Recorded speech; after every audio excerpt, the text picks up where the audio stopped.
దినానికి కూడా ఒక వాగ్దానాన్ని దేవుని గ్రంథంలో నుండి మనం జ్ఞాపకం చేసుకుందాం. అదే సామెతల గ్రంథము 3వ అధ్యాయము, సామెతల గ్రంథము 3వ అధ్యాయము 6వ వచనంలో చివరి భాగం. సామెతల గ్రంథం 3వ అధ్యాయము 6వ వచనం చివరి భాగం. అప్పుడు ఆయన నీ త్రోవలను సరళము చేయును. ఇది కూడా నిన్నలాగే అప్పుడు అంటే ఎప్పుడు అని ఆలోచన చేసుకోవాలి. ఇప్పటి వరకు మనం ధ్యానం చేసుకున్న వాగ్దానాలన్నీ మరి షరతులు లేని వాగ్దానాలు చాలా మనం ధ్యానం చేసుకున్నాం. కానీ నిన్నటి దినము మనం ధ్యానం చేసిన వాగ్దానం, నిన్నటి దినం ధ్యానం చేసింది 3-4 వచనాల్లో ఉంది. ఇదే అధ్యాయంలో, సామెతల గ్రంథం 3వ అధ్యాయంలో. ఈరోజు మనం ధ్యానం చేసుకుంటున్న వాగ్దానము 5-6 వచనాల్లో వ్రాయబడింది. అప్పుడు ఆయన నీ త్రోవలను సరళము చేయును. కొంతమంది మాకు ఉత్తరాలు రాస్తూ, ఈమెయిల్స్ చేస్తూ, మెసేజెస్ చేస్తూ ఉంటారు. ఏమనంటే, ఏ ప్రయత్నం చేసినా ఆ ప్రయత్నం విఫలమైపోతుంది. ఏ జాబ్కి అప్లై చేసినా ఎందులో కూడా సఫలత సాధించలేకపోతున్నాం, ఎందులో కూడా సక్సెస్ చూడలేకపోతున్నాం. ఏ బిజినెస్ ప్రారంభించినా అందులో నష్టం వస్తుంది. ఏ ఉద్యోగ ప్రయత్నం చేసినా ఆ ప్రయత్నం సఫలం అవడం లేదు. ఏ రిటర్న్ టెస్ట్ రాసినా అన్నిట్లో డిస్క్వాలిఫై అవుతున్నాం. ఆఖరికి ఇంటర్వ్యూ వరకు వెళ్తున్నాము, ఇంటర్వ్యూలో సక్సీడ్ కాలేకపోతున్నాం. మా అమ్మాయికి ఎన్నో సంబంధాలు చూస్తున్నాం, ఏది కుదరడం లేదు. ఏది ప్రారంభించినా, ఏది పట్టుకున్నా అందులో ఎందుకో సఫలతను చూడలేకపోతున్నాము. మా ఇంటి ముందు లేక మా జీవితాలకు ముందు ఏదో అడ్డుబండు ఉందేమో అన్నట్లుగా అనిపిస్తుందండి. మా కొరకు ప్రార్థన చేయండి. మా జీవిత స్థితిగతుల్లో, పరిస్థితుల్లో కొంచెం కూడా మార్పు రావడం లేదు. మనిషి జీవితము సాగిపోయే జీవితం. Life should be progressive. అంటే నిన్నటి కంటే ఈరోజు మనం మెరుగుపడాలి, నిన్నటి కంటే ఈరోజు అభివృద్ధి చెందాలి, ఎదగాలి. దేవుని చిత్తము, దేవుని ఉద్దేశం కూడా అదే. నీ ఆత్మ వర్ధిల్లుచున్న ప్రకారము నీవు అన్ని విషయంలో వర్ధిల్లుచు సౌఖ్యముగా ఉండవలనని కోరుచున్నానని 3వ యోహాను పత్రిక 2వ వచనంలో వ్రాయబడింది. దేవుని చిత్తము మనందరము వర్ధిల్లాలి, మంచి ఆరోగ్యంతో వర్ధిల్లాలి, ఆధ్యాత్మికంగా వర్ధిల్లాలి, ఆర్థికంగా వర్ధిల్లాలి, బిజినెస్లో వర్ధిల్లాలి, ఉద్యోగంలో వర్ధిల్లాలి, కుటుంబ జీవితంలో వర్ధిల్లాలి. ఒకప్పుడు వివాహం అయినప్పుడు ఇద్దరుగా ఉంటే 2-3 అవ్వాలి, ఆ తర్వాత 3-4 అవ్వాలి. కొంతమంది విషయంలో మాలాగా 4-5 అవ్వాలని ఒక్కొక్కరి విషయంలో దేవుని ప్రణాళిక ఒక్కొక్క విధంగా ఉంటుంది. ఏదేమైనప్పటికీ దేవుని చిత్తము మనము వర్ధిల్లాలి, మనము ఎదగాలి, మనము ముందుకు సాగిపోవాలని. కానీ కొన్నిసార్లు ఎందుకో ఎన్ని ప్రయత్నాలు చేసినా మన ప్రయత్నాలు ఏవి సఫలము కావు. కానీ ఈరోజు దేవుడు మనకిస్తున్న వాగ్దానం ఏంటంటే, అప్పుడు ఆయన నీ త్రోవలను సరళం చేయను. మీలో ఎంతమంది మీ త్రోవలు సరళం చేయబడాలని కోరుకుంటున్నారు? హల్లెలూయా. నేనైతే కోరుకుంటున్నానండి.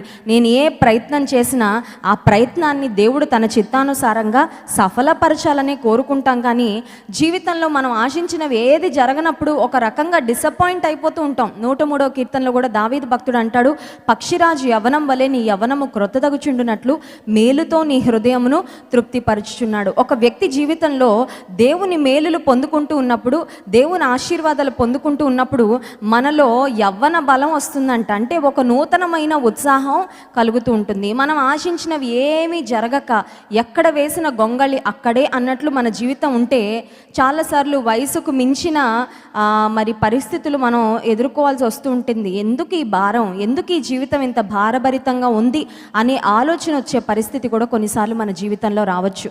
అయితే ఈ రాత్రికాల సమయంలో దేవుడు నీకు నాకు ఇస్తున్న వాగ్దానము, అప్పుడు ఆయన నీ త్రోవలను సరళం చేయను. ఎప్పుడు మన త్రోవలు సరళం చేయబడతాయంటే 5వ వచనము నుండి మనం గమనించినట్లయితే కొన్ని ప్రాముఖ్యమైన షరతులు, మనము పాటించవలసిన కొన్ని షరతులు ఉన్నాయి. ఆ షరతులు పాటిస్తే మన త్రోవలు ఖచ్చితంగా సరళము చేయబడతాయి. ఆ షరతులు ఏంటో ఒకసారి జాగ్రత్తగా గమనిద్దాం. 5వ వచనం, మొదటి షరతు, నీ స్వబుద్ధిని ఆధారము చేసుకొనక. స్వబుద్ధి అంటే మనకున్న జ్ఞానం, మనకున్న ఆలోచన శక్తి. దేవుడు మనకిచ్చిన జ్ఞానమును, దేవుడు మనకిచ్చిన ఆలోచన శక్తిని మనం వాడాలి, కానీ పరిపూర్ణంగా దాని మీద మాత్రమే ఆధారపడకూడదు. అర్థమవుతుందండి? కొంతమంది కేవలం వారి స్వబుద్ధి మీదే ఆధారపడతారు. వారు అనుకుంటారు, మాకు దేవుని సహాయంతో పనేంటండి, మా జీవితాన్ని మేము ఎలాగైనా హ్యాండిల్ చేసుకోగలం, మా జీవితాన్ని మేము నడిపించుకోలేనంత చేతగానోళ్ళం అయితే కాదు కదా. చేతకాని వాళ్ళమైతే ఈ క్రైస్తవుల్లాగా మందిరానికి వెళ్ళి దేవా నువ్వే చూడు అని మొరపెట్టుకోవాలి. మాకు తెలివి ఉంది, జ్ఞానం ఉంది, చదువు ఉంది, మా పేరు వెనకాల డిగ్రీలు ఉన్నాయి, మాకు సలహాలు ఇచ్చే బోల్డ్ మంది స్నేహితులు ఉన్నారు, బంధువులు ఉన్నారు, ఇంకా మా స్వంత జ్ఞానంతో మా ఆలోచనతో మేము ముందుకు వెళ్ళిపోవచ్చు అని చాలామంది తలస్తూ ఉంటారు. కానీ దేవుడు మన త్రోవలను సరళం చేయాలంటే మొదటిగా మన స్వబుద్ధిని ఆధారము చేసుకొనకూడదు. రెండవ షరతు ఏంటంటే మీ పూర్ణ హృదయముతో యెహోవా యందు నమ్మిక ఉంచుము. రెండవది దేవుని యందు పూర్ణముగా నమ్మిక ఉంచాలంటే ఒక మాటలో చెప్పాలంటే నా పూర్తి బాధ్యత నీదే, నీవు ఎలా నడిపిస్తావో నాకు తెలీదు, నా బరువు నా బాధ్యత అంతా నీ మీద వేసేస్తూ ఉన్నాను. జీవితంలో చాలాసార్లు విషయాలన్నీ మన చేతిలో తీసుకున్నంత వరకు జీవితం ఒక రకంగా సాగిపోతుంది. కానీ దేవుని చేతులకు సమస్తాన్ని పెట్టేసినప్పుడు ఆయన నిజంగా అద్భుతమైన విధానాల్లోనే ఆయన నడిపిస్తూ ఉంటాడు.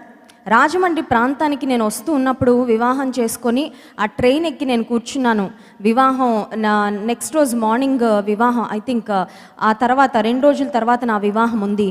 ట్రైన్ ఎక్కి బయలుదేరి వస్తూ ఉంటే నా మనసులో చాలా ప్రశ్నలు ఉన్నాయి. రాజమండ్రి ఎలా ఉంటుందో, మా అత్తగారి ఇల్లు ఎలా ఉంటుందో, జాన్ వెస్లీ గారు అంటే కొంచెం నాకు తెలుసు కానీ వాళ్ళ ఫ్యామిలీ మెంబర్స్ ఎవరు నాకు తెలీదు, సంఘం ఎవరు నాకు తెలీదు, నాకు పరిచయస్తులు ఎవరు లేరు. అక్కడికి వెళ్ళిన తర్వాత నేను ఎలా ఉంటాను, నేను అక్కడ పరిస్థితులకు నేను సెట్ అవ్వగలనా లేదా, అక్కడ సేవ ఎలా ఉంటుంది, సేవా బాధ్యతలు ఎలా ఉంటాయి, భారాలు ఎలా ఉంటాయి, ఇవేమీ నాకు తెలీదు. కానీ ఒక్కటి మాత్రం తెలుసు, అయ్యా నా బరువు నా బాధ్యత నీ మీద వేసేస్తున్నాను, పూర్ణ హృదయంతో నీ మీద నమ్మిక నేను ఉంచుతున్నాను, ఇవి ఎలా నడిపిస్తే అలా నేను ముందుకి వెళ్ళిపోతాను. చాలాసార్లు జీవితంలో మన బరువులు మనమే మోసుకుంటూ ఉంటాం. ఒక ముసలావిడంట ట్రైన్ ఎక్కిందంట ట్రంక్ పెట్టి తీసుకొని, ఇది చాలా కాలం క్రితం 90ల్లో జరిగిన సంఘటన. ట్రంక్ పెట్టి తీసుకొని ట్రైన్ ఎక్కిన తర్వాత ఆ ట్రంక్ పెట్టి ఒళ్ళో పెట్టుకొని కూర్చుందంట. ట్రంక్ పెట్టి గుర్తుందండి, ఈ తరం వాళ్ళకి తెలియదు కానీ పాతకాలం పెద్దవాళ్ళందరికీ తెలుసు ట్రంక్ పెట్టెలు ఉండేవి, చాలా బరువుగా ఉంటాయి అవి. ఇప్పుడు సూట్ కేసులు అంటే వీల్స్ వచ్చేసాయి, పులోన్ వచ్చి మనం అసలు మోయాల్సిన అవసరమే లేదు, అలా ఎత్తి పెడితే చాలు చక్రాలతో చక్కగా లాక్కొని వెళ్ళిపోవచ్చు. ఆ ట్రంక్ పెట్టె తీసుకొని ట్రైన్ ఎక్కిన ముసలావిడ ఒళ్ళో పెట్టుకొని కూర్చుంటే ఎవరో మీలాంటి వారు సలహా ఇచ్చారంట, మామగారు ఎందుకంటే అంత బరువు మోస్తారు, అది కొంచెం కింద పెట్టేయండి, మీరు ఫ్రీగా కూర్చోండి, హ్యాపీగా కూర్చోండి, రిలాక్స్గా కూర్చోండి అంటే ఆవిడ చెప్పిందంట, ఈ ట్రైన్ పాపం నన్నే మోస్తుంది కదా నాయన, నా ట్రంక్ పెట్టెని ఏం మోస్తుందని, నా ట్రంక్ పెట్టెని నేనే మోసుకుంటానని చెప్పిందంట. అందరూ నవ్వుకున్నారంట ఆ కంపార్ట్మెంట్లో. ఈవిడ చాలా మహాజ్ఞాని అనుకుంటుంది కానీ she actually a foolish women, ఆమెకి నిజంగా జ్ఞానము లేదు. మనం కూడా అంతే, కొన్నిసార్లు యేసయ్యా నా బరువులన్నీ నీ మీద పెడుతున్నానయ్యా, నేను నీ చేతుల్లోకి వచ్చేస్తానని అంటాం కానీ యేసయ్య చేతుల్లో ఉన్న మనం మన ట్రంక్ పెట్టెలో మన నెత్తి మీద పెట్టుకుంటాం. ఈ ముసలావిడిలాగానే అప్పుడు దేవుడు అనుకుంటాడు, నీవు నా చేతుల్లోకి వచ్చావు కానీ నీ భారాలు ఎందుకు నా చేతుల్లో ఇవ్వలేకపోతున్నావు, నా మీద ఎందుకు నీవు పరిపూర్ణంగా నమ్మిక ఉంచలేకపోతున్నావు, ఎందుకు రాత్రులు నీకు నిద్ర పట్టడం లేదు, ఎందుకు అసహనానికి గురవుతున్నావు, ఎందుకు ప్రతిదానికి టెన్షన్ పడుతున్నావు, ఎందుకు ప్రతిదానికి చింతిస్తున్నావు, కలవరపడుతున్నావు, నా యందు నీవు నమ్మిక ఉంచలేవా? దేవుడు మన త్రోవలను సరళం చేయాలంటే మొదటి మాట మన స్వబుద్ధిని ఆధారము. ఎంత జ్ఞానం ఉన్నా దేవుని జ్ఞానం ముందు మనిషి యొక్క జ్ఞానం వెర్రితనం లాంటిదంట. హల్లెలూయా. దేవుని వెర్రితనం కంటే మనిషి జ్ఞానం చాలా తక్కువ. దేవునికి అసలు వెర్రితనమే లేదు, అలాంటిది దేవుని వెర్రితనం కంటే మనిషికి ఉన్న జ్ఞానం చాలా చాలా తక్కువ. So you can imagine how great and how vast God's wisdom and knowledges. దేవునికి ఉన్న జ్ఞానము ఎంత గొప్పదో ఒకసారి ఆలోచన చేయండి. సో మొదటిది మన స్వబుద్ధిని ఆధారము చేసుకోకూడదు. రెండవది పూర్ణ హృదయముతో దేవుని యందు నమ్మిక ఉంచాలి. ఆ తర్వాత మూడో మాట చెప్తున్నాను, నీ ప్రవర్తన అంతటి యందు ఆయన అధికారమునకు ఒప్పుకో. అంటే సింపుల్గా చెప్పాలంటే నీవు నాకు ఇచ్చే రూల్స్ అండ్ రెగ్యులేషన్స్ ప్రకారము నేను ప్రవర్తిస్తాను. ఆర్మీలో ఉండే వాళ్ళు ఇష్టానుసారంగా ప్రవర్తిస్తారా, లేకపోతే గవర్నమెంట్ వాళ్ళు ఇచ్చిన రూల్స్ ప్రకారం ప్రవర్తిస్తారా? వాళ్ళ డ్రెస్సింగ్ కానీ, వాళ్ళు తినే ఆహారం కానీ, వారు ఎక్కడ ఉండాలి, ఏం చేయాలి, ఎప్పుడు ఎలా చేయాలి, అన్నీ వారికి వారి యొక్క కమాండర్ ఇచ్చే ఇన్స్ట్రక్షన్స్ ప్రకారం, సూచనల ప్రకారమే వారు చేస్తూ ఉంటారు. ఒకవేళ వారి కమాండర్ ఇచ్చే ఇన్స్ట్రక్షన్స్ను పాటించకపోతే వారి ప్రాణానికి కూడా రిస్క్ అవుతూ ఉంటుంది. యేసుక్రీస్తు ప్రభు యొక్క ఆర్మీలో నీవు నేను సైనికులం. మనం ఎవరికి ఇన్స్ట్రక్షన్స్ కోసం చూస్తూ ఉండాలి? చాలామంది యవనస్తులు వాళ్ళ ఫ్రెండ్స్ ఇన్స్ట్రక్షన్స్ కోసం చూస్తూ ఉంటారు. మా వాడొచ్చి ఒక విజిలేస్తే బాగుండు, ఇంట్లో పెద్ద జైల్లా ఫీల్ అయిపోతున్నాను, ఇల్లంతా ఒక చెరసాల్లో ఉంది, అలా బయట గాలికి తిరిగేసి వస్తే బాగుండని చాలామంది స్నేహితులు ఇచ్చే కనుసైగల కొరకు, స్నేహితులు చేసే చిన్న చిన్న మరి ఆ సౌండ్స్ కోసమో వాళ్ళ యొక్క ఇన్స్ట్రక్షన్స్ కోసమో ఎదురు చూస్తూ కనిపెడుతూ ఉంటారు. మరికొంతమంది ఏమో వారి శరీరం ఇచ్చే సిగ్నల్స్ను ఫాలో అయిపోతూ ఉంటారు. శరీరం మాట్లాడు అంటే మాట్లాడేస్తుంటారు, శరీరం ఇదిగో పలానది చూడు అంటే చూసేస్తూ ఉంటారు. అంటే నీవు నీ ప్రవర్తన అంతటి యందు దేవుని అధికారానికి ఒప్పుకోలేదన్నమాట. ప్రవర్తన అంతటి యందు దేవుని అధికారానికి ఒప్పుకుంటే మన ప్రవర్తనను ఎట్టి శ్రేష్టమైన ప్రవర్తనగా దేవుడు తీర్చిదిద్దుతాడంటే పరపక్షమందుండు వాడు మన మీద తప్పు మోపడానికి అవకాశం లేకుండా దేవుడు మనల్ని భద్రపరుస్తాడు, కాపాడుతాడు. హల్లెలూయా. చాలాసార్లు మరి నిన్నగాక మొన్న జాన్ వెస్లీ గారు గాంధీజీ గారి గురించి, అలాగే గాన గంధర్వుడు బాలసుబ్రహ్మణ్యం గారి గురించి చెప్తూ ఒక మాట అన్నారు. వారు తమ జీవితంలో యేసు ప్రభు అంటే వారికి అభిమానం ఉంది, ఇష్టం ఉంది, కానీ క్రైస్తవులు తమ ప్రవర్తన సరిగా లేకపోవడం వలన we are not impressed with Christianity, క్రైస్తవ్యం మాకు నచ్చలేదండి అని చెప్పారని కొన్ని వార్తాపత్రికల్లో, కొన్ని ప్రసార మాధ్యమాల్లో ప్రచారం చేస్తూ ఉన్నారు. ఏదేమైనప్పటికీ మన ప్రవర్తన క్రీస్తు ప్రభువును ప్రతిబింబించే ప్రవర్తనలాగా ఉండాలి. కొంతమంది అంటారు చాలా భక్తి ఉందండి, నాకు చాలా విశ్వాసం ఉంది కరెక్టే, నీకు లోపల ఉంటే అది బయట ఎక్కడ కనబడాలి? నీ ప్రవర్తనలో కనబడాలి. చూడండి, face is the index of the mind అంటారు. మనసు బాధగా ఉంటే ముఖంలో చిరునవ్వు రాదు. మనసులో ఆవేదన ఉంటే ముఖంలో the happiest person in the world అన్నట్లు మనం ఎక్స్ప్రెషన్ ఖచ్చితంగా పెట్టలేం. అలాగే నీ లోపల గాడ్లీనెస్ ఉంటే, దైవికత్వము నీ జీవితంలో, నీ హృదయంలో ఉన్నట్లయితే, దివ్య లక్షణాలు, దివ్య గుణగణాలు నీలో ఉన్నట్లయితే నీ ప్రవర్తన కూడా దైవికమైన ప్రవర్తనగానే ఉంటుంది తప్ప లోక సంబంధమైన ప్రవర్తనగా ఉండదు. కనుక దేవుడు మన త్రోవలను సరళం చేస్తున్నాడని వాగ్దానం చేస్తున్నాడు. హల్లెలూయా. మీ జీవితంలో, మీ కుటుంబంలో, మీ బిడ్డల వివాహాల విషయాల్లో, మీ బిడ్డల ఉద్యోగాల విషయాల్లో, అలాగే మీ వ్యాపారంలో ఏ విషయంలో అయినా ఒకవేళ ఏం చేస్తున్నప్పటికీ ఏదో బ్లాక్ అయిపోతున్నట్లుగా, ఏదో స్టాప్ అయిపోతున్నట్లుగా మీకు అనిపిస్తున్నట్లయితే, మీ త్రోవలను దేవుడు సరళం చేయాలంటే ఈ 3 అంశాలు ఒక్కసారి స్వపరీక్ష చేసుకొని, నేను దేవుని మీద పరిపూర్ణంగా ఆధారపడుతున్నానా లేక నా స్వబుద్ధిని ఆధారము చేసుకుంటున్నానా? దేవుని యందు నమ్మిక ఉంచుతున్నానని అనుకుంటున్నాను, కానీ maybe I'm not doing it 100%. నమ్మిక ఉంచుతాం దేవుని మీద, కానీ అది ఒక లిమిట్ వరకే ఉంటుంది. కొంతమంది ఇంకా లిమిట్ దాటి దేవుని యందు నమ్మిక ఉంచరు. జాన్ వెస్లీ గారు చెప్తుంటారు కదా, ఒక వ్యక్తి అంట ఒక బ్రిడ్జ్ నుండి సడన్గా జారిపోతే ఒక చెట్టు కొమ్మ అతనికి దొరికిందంట. ఆ చెట్టు కొమ్మ ఏంటంటే ఆల్రెడీ ఇరిగిపోవడానికి రెడీగా ఉందంట. అప్పుడు దేవా అని గట్టిగా పిలవగానే దేవుడు వెంటనే ఆపదలో ఉండి ఎవరు పిలిచినా దేవుడు వింటారు, స్పందిస్తారు. దేవుడు ఉండి, ఏంటి నా కుమారుడా, వాట్ డూ యూ వాంట్, నీకేం కావాలి అని అడిగితే ఆ వ్యక్తి అన్నాడంట, నన్ను కాపాడు దేవా అని అడిగితే దేవుడు అన్నాడంట, నీ క్రింద నా చెయ్యుంది, నువ్వు ఆ కొమ్మ విడిచిపెడితే నన్ను పట్టుకుంటానంటే ఆ వ్యక్తి అంటున్నాడంట, కొమ్మ మాత్రం నేను విడిచిపెట్టలేను. అంటే అర్థం ఏంటి? ఆ వ్యక్తికి నమ్మకము లేదన్నమాట. దేవుణ్ణి పిలిచాడంటే ఎంతో కొంత నమ్మకం ఉన్నట్లే. అలాగే ఉంటుంది మన పరిస్థితి కూడా. మందిరానికి వస్తున్నాం అంటే ఏంటి? ఎంతో కొంత నమ్మకం లేకపోతే రాము కదా, ఎంతో కొంత విశ్వాసం లేకపోతే, భక్తి లేకపోతే రాము. కానీ ఆ భక్తి, ఆ నమ్మిక పరిపూర్ణంగా చాలాసార్లు ఉండకపోవడం వలన, అద్భుతాలు పొందుకోవడానికి తగిన నమ్మిక మనలో లేకపోవడం వలన అద్భుతాలు మనం పొందుకోలేకపోతున్నాం. కనుక ఈ రాత్రికాల సమయంలో దేవుడు మనకు జ్ఞాపకం చేస్తున్నాడు, మన ప్రవర్తన అంతటి యందు ఆయన అధికారమునకు ఒప్పుకుంటే దేవుణ్ణి అడగగలిగిన మనసు ఉండాలి. ప్రభువా, నా ప్రవర్తన ఇంకెక్కడ నేను సరి చేసుకోవాలో నాకు చూపించు. కొన్నిసార్లు మనం ఈ ప్రపంచంలో నేనే పర్ఫెక్ట్ అన్నట్లుగా ఉంటుంది మన మరి ప్రవర్తన, మన బిహేవియర్ ఎలా ఉంటుందంటే, నేను చాలా చాలా పర్ఫెక్ట్. ఎవ్వరం పర్ఫెక్ట్ కాదు, మనలో ఎవ్వరం పరిపూర్ణం కాదు. మనందరము మార్చుకోవాల్సినవి ఎన్నో ఉన్నాయి. అవి మనకు తెలుసు, మనకంటే బాగా దేవునికి తెలుసు. దేవా, నా ప్రవర్తనలో ఇంకెక్కడ నేను సరి చేసుకోవాలి, నా ఆలోచన విధానం ఇంకెక్కడ మార్చుకోవాలి, నా మాట తీరు నేను ఇంకెక్కడ మార్చుకోవాలి, నేను ఇతరులను ట్రీట్ చేసే విధానంలో నా ప్రవర్తనలో ఇంకే మార్పులు నీవు కోరుకుంటున్నావో నాకు తెలియచేయి అని దేవుని సన్నిధిలో అడిగినప్పుడు, మన ప్రవర్తన అంతటి యందు ఆయన అధికారమునకు ఒప్పుకున్నప్పుడు అప్పుడు మన త్రోవలు సరళం చేయం. నువ్వు ఏ పని పూనుకున్నా ఆ పనిలో దేవుడు మిమ్మల్ని ముందుకు తీసుకొని వెళ్తూనే ఉంటాడు. హల్లెలూయా. దేవుని మహాకృపను బట్టి ఒక సాక్ష్యం నేను చెప్పగలను.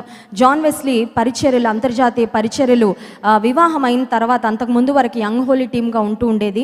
అయితే వివాహం అయిన తర్వాత కేవలం యవనస్తులకు మాత్రమే పరిమితి కాకుండా జాన్ వెస్లీ ఇంటర్నేషనల్ మినిస్ట్రీస్గా మరి మనం స్టార్ట్ చేసి ఆ బ్యానర్ కింద పరిచర్యను కొనసాగిస్తున్నాం.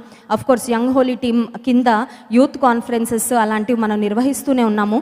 అయితే జాన్ వెస్లీ ఇంటర్నేషనల్ మినిస్ట్రీస్ అని మనం ఆ లేబుల్ కింద ప్రారంభం చేసిన తర్వాత చాలా గాస్పల్ క్రూసేడ్స్, అప్పటి వరకు దైవజనులు ఎవరన్నా పిలిస్తే వెళ్ళి వాక్యం చెప్పేవారు. అయితే ఎవరో పిలిస్తే వెళితే మరి వాక్యం చెప్పడానికి ప్రజలందరూ 7ంటికి వస్తే వాళ్ళు మైకు 9ంటికి, 9:30కి, 10 గంటలకు ఇచ్చేవారు. ఆ టైంలో మరి వాక్యం చెప్పాలంటే ప్రజలు అప్పటికే విసిగిపోయి ఉండేవారు. మేము వాక్యం కోసం వస్తే ఆ కార్యక్రమం ఈ కార్యక్రమం అని సమయం అంతా వ్యర్థం చేస్తున్నారని ప్రజలు కూడా చాలాసార్లు మరి కొన్ని పరిస్థితులు ఎదుర్కోవడం వల్ల దైవజనులు ఆలోచన చేశారు. ఏమనంటే మనమే స్వంతగా మన పరిచర్య ద్వారా మనమే ఖర్చులు భరించి మనమే ప్రయాసపడి మన టీంనే తీసుకొని వెళ్ళి అనేక ప్రాంతాలు మీటింగ్స్ పెట్టాలి, క్రూసైడ్స్ నిర్వహించాలి అనే ఆలోచన దేవుడిచ్చిన తర్వాత అది చాలా ధైర్యంతో, చాలా తెగుంపుతో కూడిన పని, లక్షలతో మాట. ఎందుకంటే ఒక్క ప్రాంతంలో మరి ఒక క్రూసైడ్ నిర్వహించాలంటే దాదాపు ఒక పెళ్లి చేసినంత ఖర్చు అవుతుంది. అలాంటి క్రూసైడ్స్కు మన టీం మెంబర్సే వెళ్ళి చాలా ప్రయాసపడి పోస్టర్ వర్క్ చేస్తూ ఉండేవారు, ప్యాంప్లెట్స్ పంచుతూ ఉండేవాళ్ళం, మన టీవీ కార్యక్రమంలో యాడ్స్ వేస్తూ ఉండేవారు. అయితే దేవుని మహాకృపను బట్టి ఒక సాక్ష్యం నేను చెప్పగలను. ఏ ప్రాంతంలో మనం అడుగు పెట్టినా, ఏ ప్రాంతంలో మీటింగ్ పెట్టినా, ఎక్కడ కూడా మనం అరేంజ్మెంట్స్ చేసి ప్రజలు రాలేదని ఏ రోజు కూడా దేవుడు అటువంటి స్థితిలో మన పరిచర్యను ఉంచలేదు. మనం ఎంత ప్రయాస పడ్డామో ప్రయాసకు మించే దేవుడు ఆత్మలను ఎలా తీసుకొచ్చేవాడు మనకే తెలియదండి. ఏ రోజు కూడా ఒక్క ఆటో పెట్టి కూడా మనం ప్రజలను తరలించిన దాఖలాలు లేనే లేవు. ప్రజలే స్వచ్ఛందంగా తామే ఖర్చులు పెట్టుకొని ఆటోలు కట్టించుకొని, లారీస్ కట్టించుకొని మరి వారికి వారే తెలుసుకొని స్వచ్ఛమైన వాక్యం దైవజనులు ప్రకటిస్తున్నారని వస్తూ ఉన్నప్పుడు అనిపించేది, దైవజనుడు ఏ కార్యం తలపెట్టిన నేను ప్రత్యక్ష సాక్షిని. ఆ కార్యాన్ని దేవుడు త్రోవలు సరళం చేస్తూనే వచ్చాడు. కానీ ఈ రోజు వరకు తలపెట్టిన ఏ కార్యంలో కూడా దేవుడు ఒక అడ్డును కానీ ఆటంకాన్ని మమ్మల్ని చూడనివ్వలేదు. ఎందుకు ఈ మాట చెప్తున్నానంటే, నీ ప్రవర్తన అంతటి యందు దేవుని అధికారాన్ని ఒప్పుకుంటే నీ ప్రయత్నము అది పరిచర్యలో అయిండొచ్చు, నీ వ్యక్తిగత జీవితంలో అయిండొచ్చు, నీ వ్యాపారంలో అయిండొచ్చు, నీ ఉద్యోగంలో అయిండొచ్చు, ఎక్కడైనా అయిండొచ్చు, నీ త్రోవలను దేవుడే సరళం చేయిస్తాడు. హల్లెలూయా. కనుక ఈ 3 షరతులు మన జీవితంలో పాటించినట్లయితే దేవుడు అన్ని విషయాల్లో మనకు జయ జీవితాన్ని దయచేస్తాడు. కనుక మన త్రోవలు సరళం చేయబడ్డానికి దేవుడు తన సమృద్ధి అయిన కృపను మనకు అనుగ్రహించునుగాక. ఆమేన్. అందరం లేచి నిలబడి దేవుని స్తుతించి ఆరాధించుకుందాం. నీ కృప లేని క్షణము, నీ దయ లేని క్షణము నేను ఊహించలేనయ్యా. యేసయ్యా, నీ కృప నాకు చాలు. బ్యాంక్ బ్యాలెన్స్ నాకు చాలా అనుకుంటున్నావేమో, బ్యాంక్ బ్యాలెన్స్, నా ఇమ్యూనిటీ నాకు చాలా అనుకుంటున్నావేమో. ఏది అక్కరకు రాదు. మనకు చాలినది కేవలం ఈ జీవిత యాత్రలో యేసయ్య యొక్క కృప మాత్రమే. His grace is sufficient for us. యేసయ్య, నీ కృప నాకు చాలయ్యా అనే పాటను పాడి దేవుని మహింపరచుకుందాం.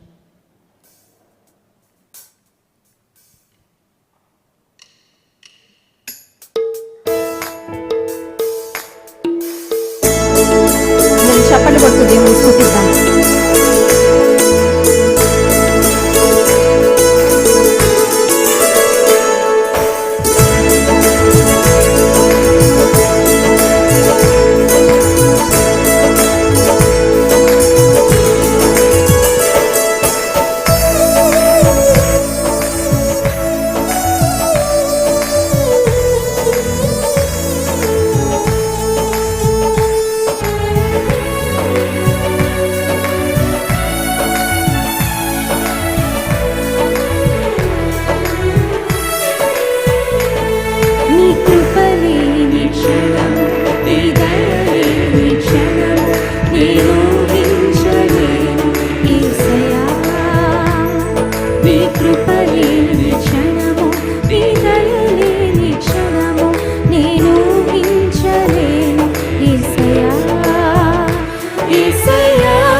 బ్రతుకలేనయ్యా.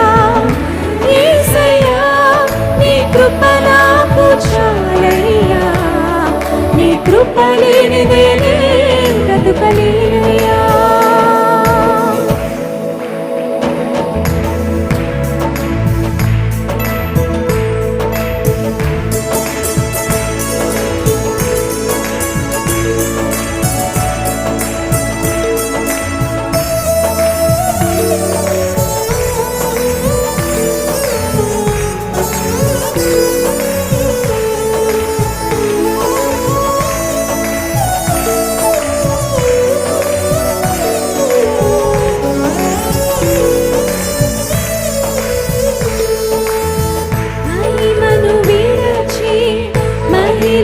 దిగి వచ్చి మార్గముగా మారి మనిషిగా మార్చావు.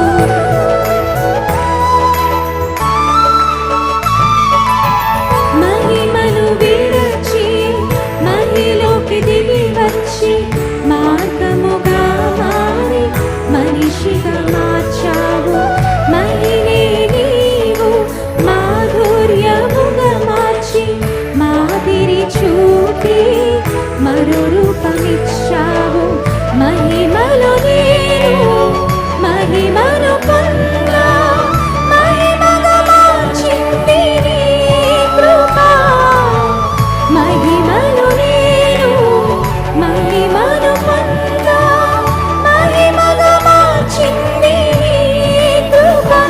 యేసయ్యా నీ కృప నాకు చాలయ్యా, నీ కృప లేనిదే బ్రతుకలేనయ్యా. యేసయ్యా నీ కృప నాకు చాలయ్యా, నీ కృప లేనిదే బ్రతుకలేనయ్యా. నీ కృప లేని క్షణము, నీ దయ లేని క్షణము నేను ఊహించలేను యేసయ్యా. నీ కృప లేని క్షణము, నీ దయ లేని క్షణము నేను ఊహించలేను యేసయ్యా.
అభిషేకించావు.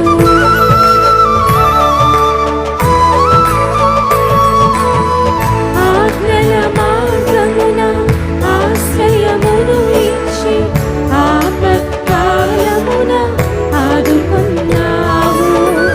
ఆత్మీయులతో ఆనందింపచేసి ఆనంద తైలముతో అభిషేకించావు.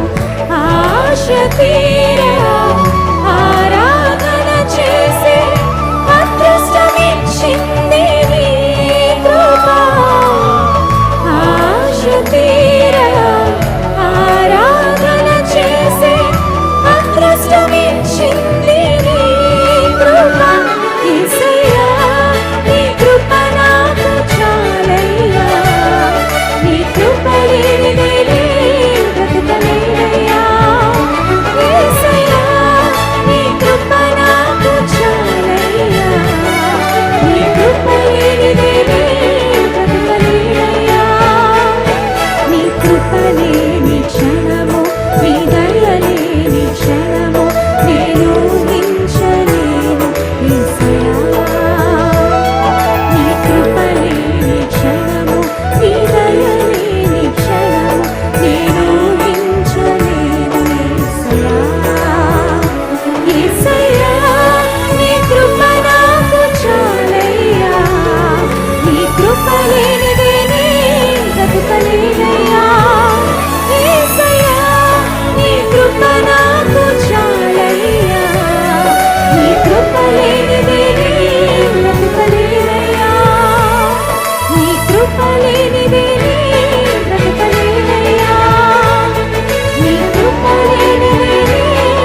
గట్టిగా చప్పట్లు కొట్టేసాక మహిమ చెల్లిద్దాం.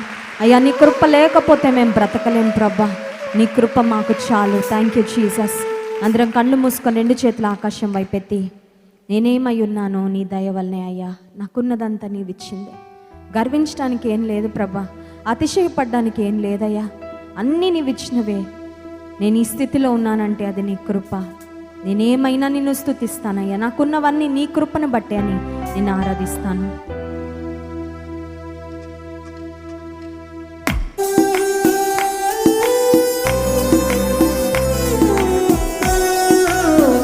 ప్రతి దీవెనను బట్టి వందనాలు, ప్రతి ఆశీర్వాదాన్ని బట్టి వందనాలు ప్రభా, ప్రతి కృపకై స్తోత్రాలు.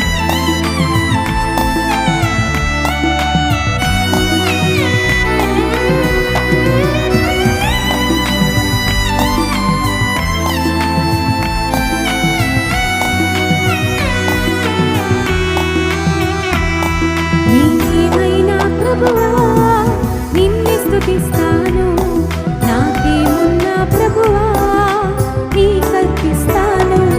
నేనేమైనా ప్రభువా నిన్ను స్తుతిస్తాను, నాకేమున్నా ప్రభువా నీ కర్పిస్తాను. నేనేమైనా నీ దయ వలనేనయ్యా, నేనేమైనా నీ దయ వలనేనయ్యా.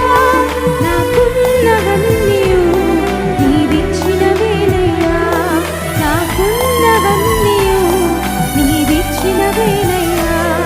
నేనేమైనా ప్రభువా నిన్ను స్తుతిస్తాను, నాకేమున్నా ప్రభువా నీ కర్పిస్తాను. నేనేమైనా ప్రభువా నిన్ను స్తుతిస్తాను, నాకేమున్నా ప్రభువా నీ కర్పిస్తాను.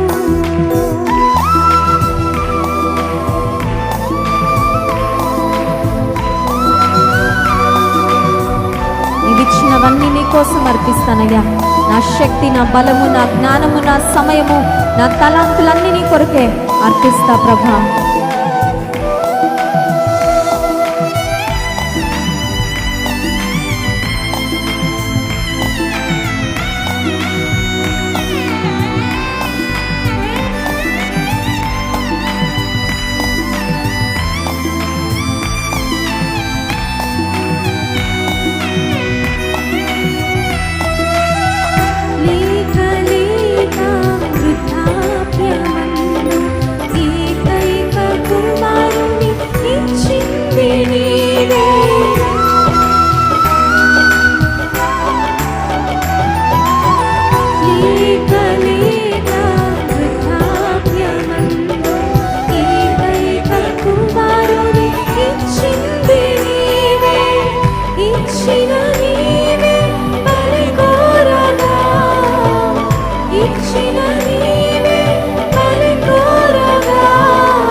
నాకేమున్నా ప్రభువా నీ కర్పిస్తాను.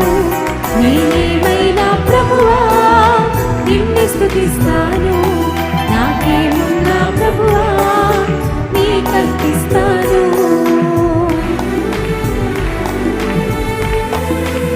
నా మట్టుకైతే బ్రతుకుట క్రీస్తే, చావైనా అది మేలే. ఇదిగో అయ్యా నేనున్నా ప్రభ, సజీవ యాగంగా నీకు సమర్పించుకుంటున్నాను.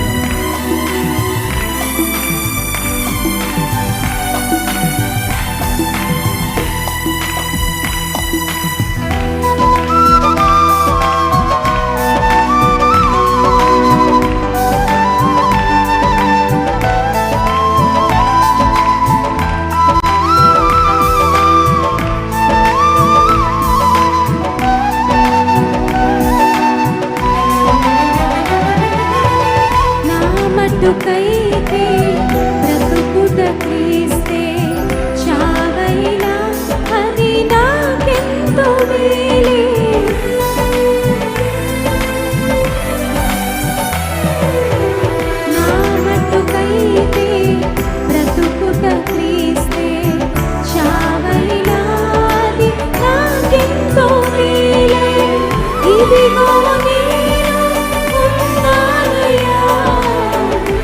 ఇదిగో నేను ఉన్నానయ్యా, దయతో నన్ను కైకొనుమయ్యా.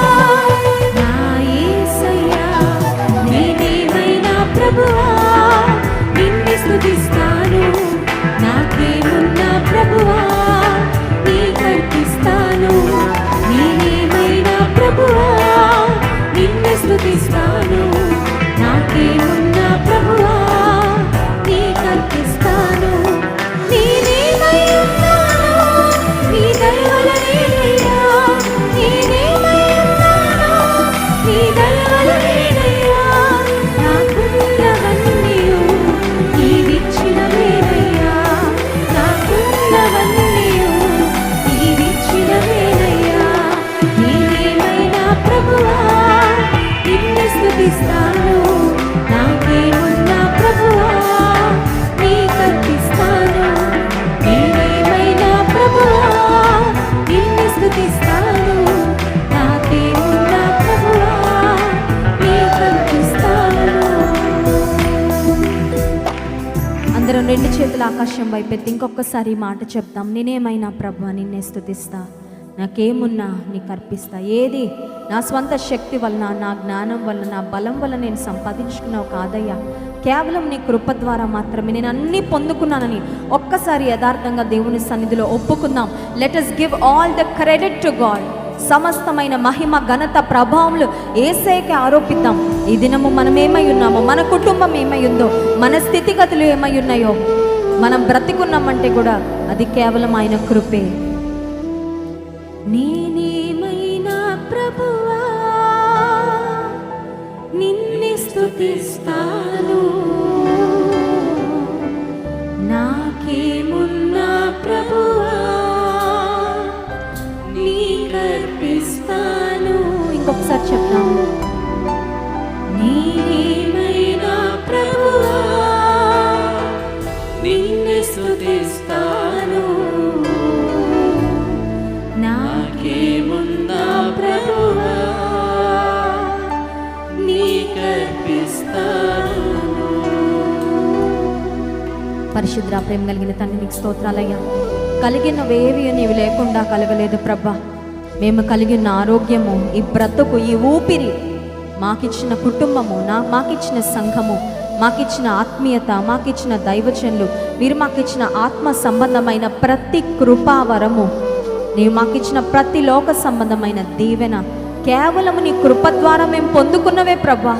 Lord, there is nothing to feel proud about, there is nothing to boast about. గర్వించడానికి ఏమాత్రం అవకాశం లేదయ్యా. సమస్తమైన మహిమ, ఘనత, ప్రభావములు నీకే చెల్లిస్తున్నాం ప్రభా. అయ్యా, సాగిలపడి నీకు స్తుతి వందనాలు చెల్లించుకుంటున్నాం. ఇంతకాలం మమ్మల్ని నడిపించావు ప్రభా, నీకు స్తోత్రాలు. నీవు లేకపోయింటే మేము ఎప్పుడో ఎక్కడో నశించిపోవలసిన వారమయ్యా, లోకంలో కలిసిపోవలసిన వారం ప్రభా. లోకములో రంగుల వలయంలో ఆనందిస్తూ అదే నిజమైన సంతోషం అనే భ్రమలో బ్రతకవలసిన వారం, కానీ నీ కృపను బట్టి నిజ దేవుడు అయిన నీ వద్దకు మమ్మల్ని నడిపించావు. మా మనోనేత్రాలు తెరిచావు, మా హృదయాలు వెలిగించావు ప్రభా. మా రక్షకునిగా మా జీవితంలో ప్రవేశించావు. ప్రతి దినము చాలిన నీ కృపతో మమ్మల్ని నడిపిస్తున్నావయ్యా. మా కన్నీటిని తుడుస్తున్నావు. గాయపడిన సమయంలో ఒక మంచి సమరీనిగా మా గాయాలు కడుతూ ఉన్నావు ప్రభా. నిరాశలో ఉన్నప్పుడు లేవనెత్తుతున్నావయ్యా. సహాయం అవసరమైనప్పుడు మా సహాయకుడుగా ఉంటున్నావు. మా సమస్తములో, మా సర్వముగా నీవు ఉన్నందుకు స్తోత్రాలు చెల్లించుకున్నాం. ఈ రాత్రికాల సమయంలో ఎంత స్తుతించినా అయ్యా నీ రుణాన్ని మేము తీర్చలేం ప్రభా. విరిగి నలిగిన హృదయంతో Lord Jesus, we thank you and we praise you Lord, we bless your name Lord. నీ నామాన్ని కీర్తించి ఘనపరుస్తున్నాం ప్రభా. నిన్ను హెచ్చిస్తున్నామయ్యా. నీవు హెచ్చవలసి ఉన్నది, మేము తగ్గవలసి ఉన్నది ప్రభా. ఎలా తగ్గించుకోవాలో మాకు నేర్పించండి అయ్యా. ఎలా విధేయత చూపించాలో నేర్పించండి ప్రభా. ఎలా నీ మార్గాల్లో నడవాలో నేర్పించండి అయ్యా.